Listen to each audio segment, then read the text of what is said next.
Hello everyone and welcome to this session. This is a final session on resources for health in which we look at solutions to human resource challenges. On slide 1, our session objectives, by the end of the session, you'll be able to describe the working lifespan strategy from entry to exit level. This is a strategy that was devised by the WHO to address human resources challenges globally. We will therefore be able to think about these in relation to whatever. I forgot what the fuck I'm saying. Let's start off with a question. What strategies are you aware of that have been put in place to address the human resources for health crisis in South Africa? To answer this question, think back to the different health administrations over the last 25 years. Are there differences between the strategies implemented by different health ministers? Can you think of specific strategies that might have been put in place to address human resource challenges? Perhaps you can think of general policies that have been developed to improve the health system that could have had an impact on human resources. Here you can see a timeline that details the different strategies put in place across different health administrations in South Africa. You can see from 1994, when Nkosazana Dlamini Zuma was our health minister, that there were already a number of policy directives that were being put in place and a lot of legislative changes. In fact, the first strategic plans were only drafted in the year 2002. We see here the PIC report, and later in 2006, the second National HRH strategy. What is interesting about this is the interrelationship between general policies to address health problems within the health system in South Africa that had a direct bearing on human resources for health, as well as a number of legislative changes that would have impacted human resources directly or indirectly. But specifically, we can see that there are quite a lot of health interventions aimed at human resources for health. These are the orange blocks that have been put in place over different periods in time. You can see the continuation of this timeline until the present, with the addition of reviews or evaluations around how effective some of these interventions have been. In 2012, we see the third National Human Resources for Health strategy, which is the strategy we currently sit with.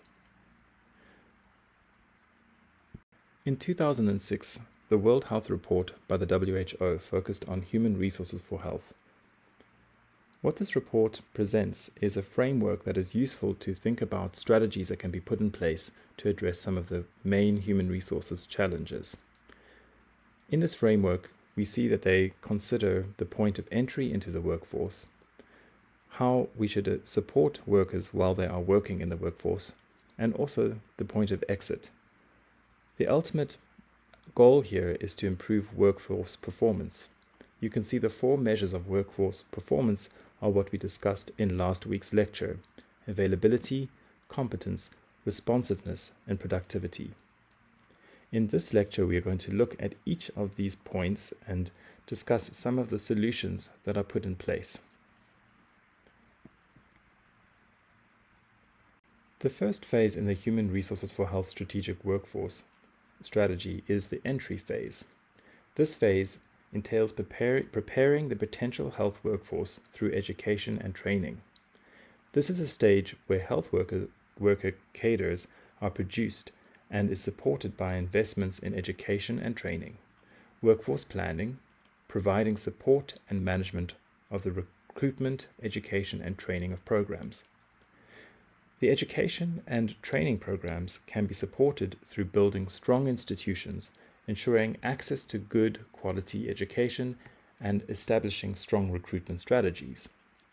Some of the solutions that come out of this phase focus specifically on education. It's important to build more and stronger institutions for training different levels of healthcare workers. It's important also to support the people who are training our future healthcare professionals. We have to think about supporting teaching staff to remain current and responsive to the changing needs of the population. We have to provide career incentives for people working within higher education so that they stay there. If we think about it this way, we need people with experience as doctors or nurses to be training future doctors and nurses. If they can earn more money as a doctor working in a private sector, for example, they might choose to stay there rather than to work in education. We have to assure that educational quality is maintained and regulated through regulatory bodies. There's a role here for stewardship. In other words, we have to think about organizations that take a specific role focusing on the quality of education and ensuring that that quality is maintained. We can see that also that there needs to be a focus on recruitment of newly trained healthcare workers to ensure that once people have finished their training, that there are places for them within the health workforce. In South Africa, one of the strategies that has been put in place is to train more mid-level health workers, such as clinical associates. The reason for this is that it takes much quicker to train a clinical associate who has a high level of skill that can work between different cadres. So somebody like a clinical associate can work directly with a nurse and with a doctor in a district hospital. It's important that we support low-level workers in developing countries such as South Africa. Here, for example, we can focus specifically on community health workers who play a very strong role in linking communities with health services. Importantly, too, is to reorient education, research, and service priorities to respond to current and future needs of changing societies. The COVID-19 pandemic, for example, is a very good situation in which our education system has to rapidly adapt in order to prepare and change in the light of pandemic situations.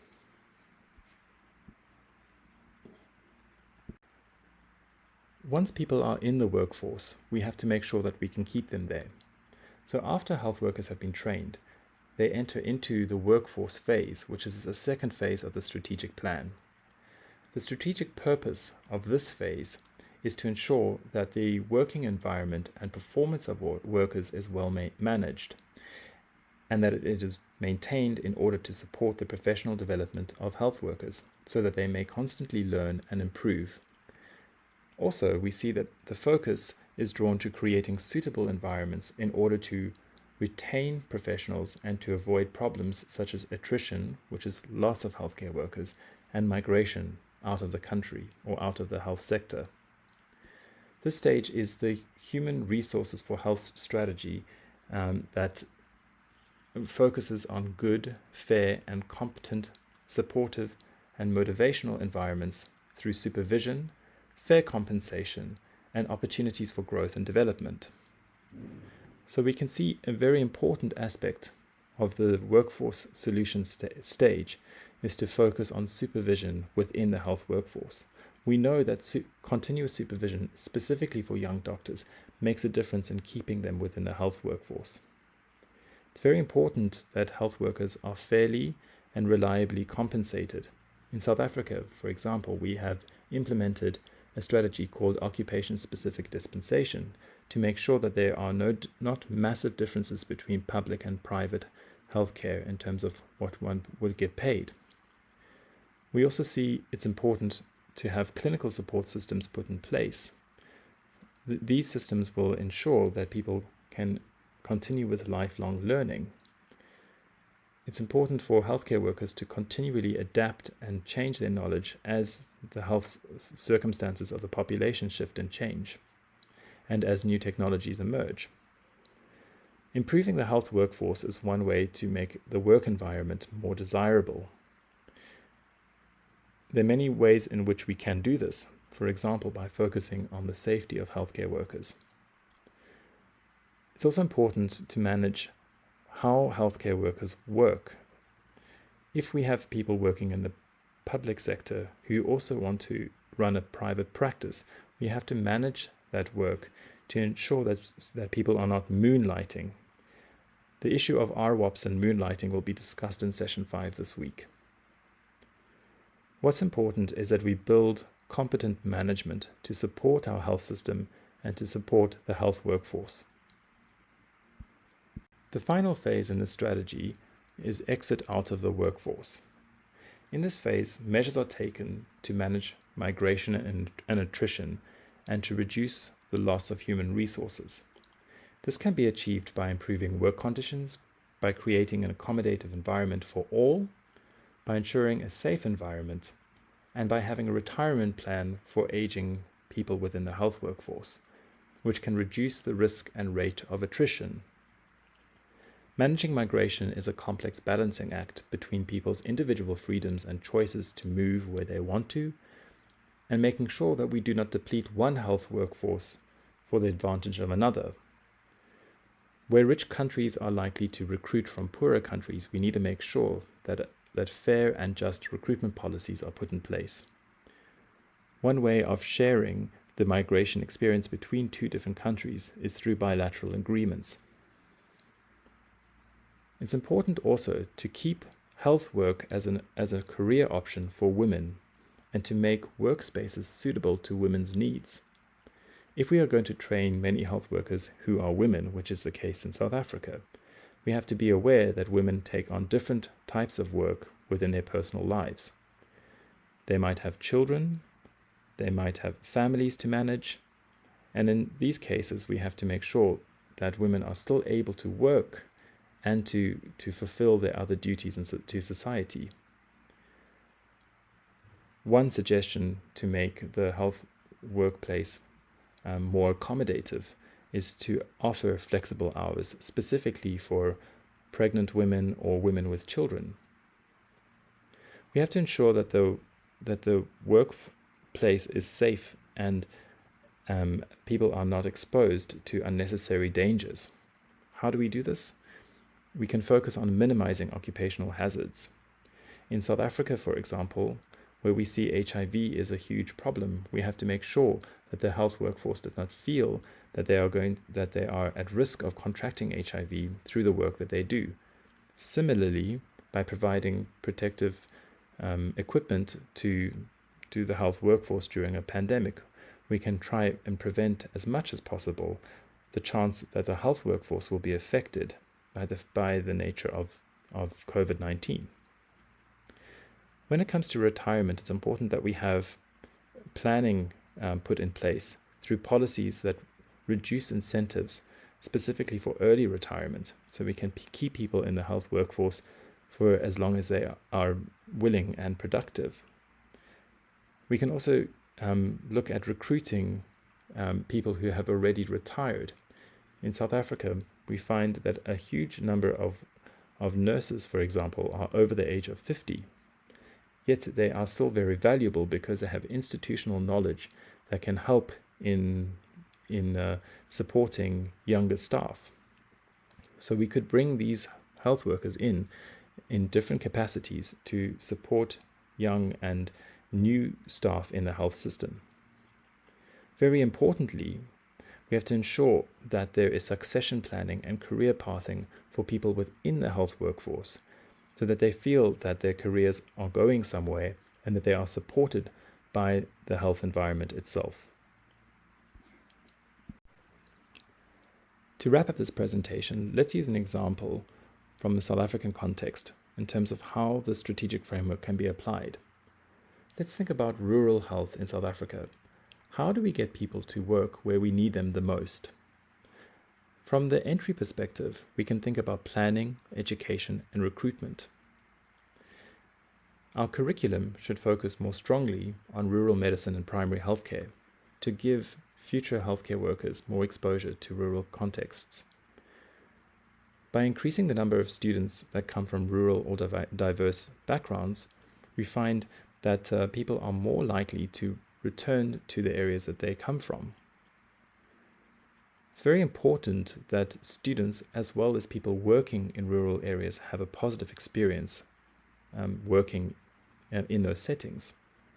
So when we think about the workforce aspects around supervision, compensation, and system support, if we improve the supervision of people in rural areas, they are more likely to have a positive experience.